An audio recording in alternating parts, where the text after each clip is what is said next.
C'est lors de la 13e conférence internationale de l'instruction publique tenue à Genève en Suisse en 1950 que le Bureau international de l'éducation de l'UNESCO, l'Organisation des Nations Unies pour la science, la culture et l'éducation, décide d'introduire le travail manuel dans le système éducatif. Membre de l'UNESCO, le Cameroun a entériné cette décision et introduit le travail manuel dans l'enseignement secondaire. Dans le système scolaire camerounais, le travail manuel se définit comme étant toute activité de production ou de service ayant un caractère d'intérêt général qui tente à faire acquérir à l'élève l'habileté manuelle, le goût de la création, le sens de la dignité du travail manuel et la conscience de ses responsabilités dans le développement du pays. Pour ces travaux qui se déroulent en atelier, exposés et échanges, il est question d'améliorer la gestion du travail manuel dans les établissements d'enseignement secondaire et d'harmoniser les contenus, les pratiques et surtout d'encadrer son évaluation.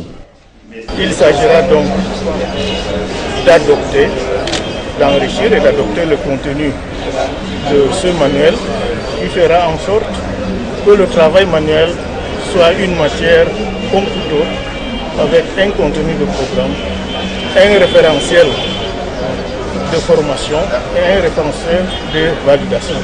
Ça permettra à l'apprenant, au sortir du cycle secondaire, d'avoir non seulement une tête bien faite, mais savoir aussi faire quelque chose de ses 10 doigts dans l'optique de l'émergence en 2035. La non-application des textes encadrant cette discipline dans les établissements scolaires a incité le ministre des Enseignements secondaires à prendre des mesures urgentes pour redonner au travail manuel ses lettres de noblesse. Et voilà qui justifie la tenue de ces séminaires de validation du guide d'organisation du travail manuel.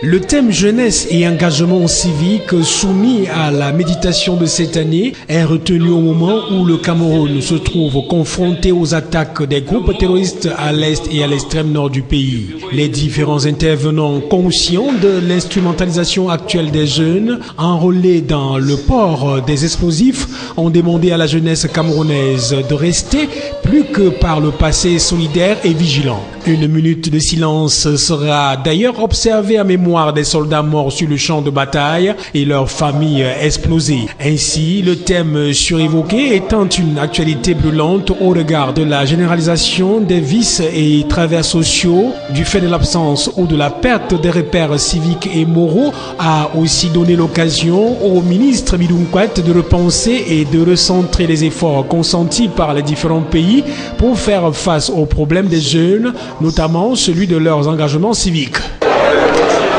Jeunesse et engagement civique. Je pense que ce thème a tout son sens, étant donné le contexte actuel dans lequel nous célébrons cette fête, le contexte d'insécurité, le contexte de terrorisme, avec des forces de mal qui veulent s'emparer de notre cher beau pays. La jeunesse est interpellée aujourd'hui à s'engager pour la protection de notre intégrité territoriale, pour la protection des fondamentaux même de notre destin commun, qui est la paix, qui est la stabilité dont le Cameroun a toujours joui. L'engagement civique étant pour soi, avec et pour les autres, demeure l'unique voie à même de faire bouger les choses dans le bon sens. Penser maintenant pour un bien commun, pour la communauté, pas penser seulement pour soi-même, parce qu'on s'est rendu compte qu'aujourd'hui, les uns et les autres pensaient uniquement pour leur bien personnel. Alors qu'aujourd'hui, on nous demande de penser pour un bien commun, pour la communauté, et à nous engager à garder notre communauté, notre État dans la paix et la sécurité, en participant et en aidant les forces armées dans la lutte contre Boko Haram. Tout en rassurant les jeunes que le gouvernement ne managera aucun effort pour leur offrir, plus que par le passé, les meilleures conditions de leur épanouissement, le ministre Midunkwat a lancé une fois de plus un rappel aux jeunes afin qu'ils s'engagent et soutiennent les efforts des forces de défense et de sécurité dans la lutte contre l'insécurité de Boko Haram, exhortant ces derniers de continuer à travailler avec ardeur, de développer l'esprit d'initiative et le sens de l'organisation afin d'atteindre les de l'excellence et de cultiver l'esprit civique.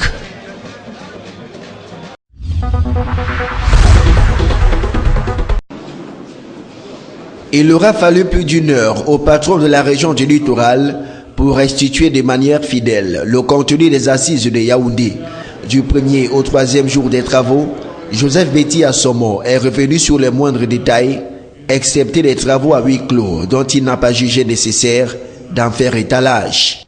Permettez-moi de vous dire combien je me sens honoré de vous accueillir ce matin au siège de mes services et de vous souhaiter une cordiale bienvenue à cette réunion qui constitue un important moment de la conduite des affaires de la région du littoral, dont les règles nous ont été confiées par le chef de l'État, chef suprême constitutionnel de l'administration camerounaise, son excellence M. Kodé.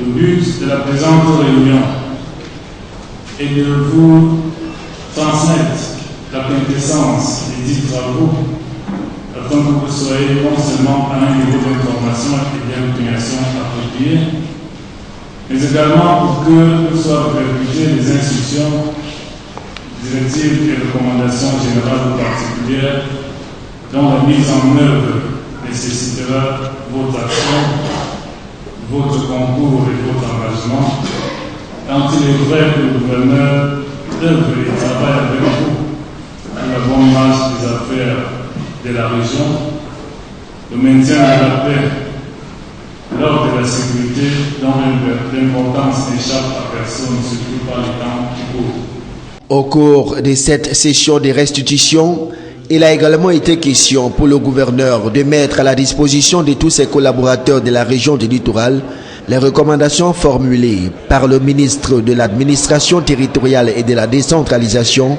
au terme de ce rendez-vous des gouverneurs. Celle-ci concerne particulièrement le renforcement des mesures sécuritaires pour faire face à la menace terroriste de la secte islamiste Boko Haram, mais aussi le suivi de près de la collecte des fonds destinés aux forces de défense encore au front.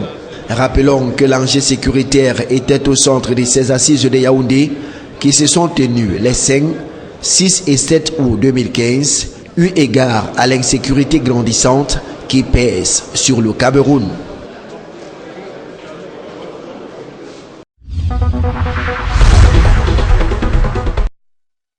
La survenance des attentats kamikazes ayant ôté la vie à plusieurs citoyens dans la ville de Maroua a amené les autorités de la région de l'extrême nord à prendre des mesures sécuritaires drastiques à même de prévenir de nouvelles attaques. Depuis lors, Maroua, capitale régionale de l'extrême nord, est sous haute sécurité. Par exemple, entrer dans la ville sans subir un ou plusieurs contrôles des forces de défense et de sécurité est désormais mission impossible. De jour comme de nuit, les contrôles sur les routes et les bouclages systématiques des quartiers sont récurrents. C'est d'ailleurs grâce à ces multiples contrôles et bouclages que près de 2600 Nigérians en situation irrégulière ont pu être identifiés et renvoyés dans leur pays il y a quelques jours seulement. Les entrées et les sorties dans les réunions sont désormais filtrées par les forces de maintien de l'ordre grâce aux détecteurs des métaux. Il en est de même pour les mosquées et les églises et autres lieux de prière. Dans les agences de voyage, il faut montrer patte blanche pour être admis dans un véhicule. Ici, on fouille systématiquement sacs et bagages après présentation des cartes nationales d'identité des passagers. Au marché central et au marché dit abattoir, l'accessibilité et la fluidité sont désormais au rendez-vous. Pour assurer la sécurité des personnes, les pouvoirs publics ont décidé de démolir toutes les installations anarchiques qui encombraient ces différents lieux de commerce. Les éléments de la police municipale et ceux de la police nationale veillent au grain. Aucun faux geste n'est permis. Quant au débit de boissons, ils sont fermés dès 18 h.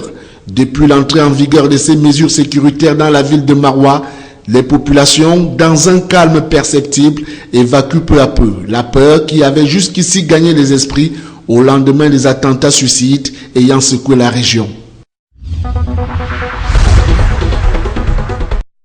Tout est parti de la décision du Conseil national de la communication de suspendre dès le 4 juin 2015 la chaîne de télévision Afrique Média pour une durée de 30 jours. La décision du Conseil national de la communication en son temps visait les émissions, le mérite panafricain et le débat panafricain. Dans la foulée, le Conseil suspendait les présentateurs des 10 programmes de l'exercice de la profession de journaliste au Cameroun pour une période de 6 mois. La dernière actualité autour de cette suspension a amené le vice-président du Conseil national de la communication au cours d'une sortie médiatique sur les antennes du poste national ce 12 août, a restitué le justificatif du reproche fait à la chaîne.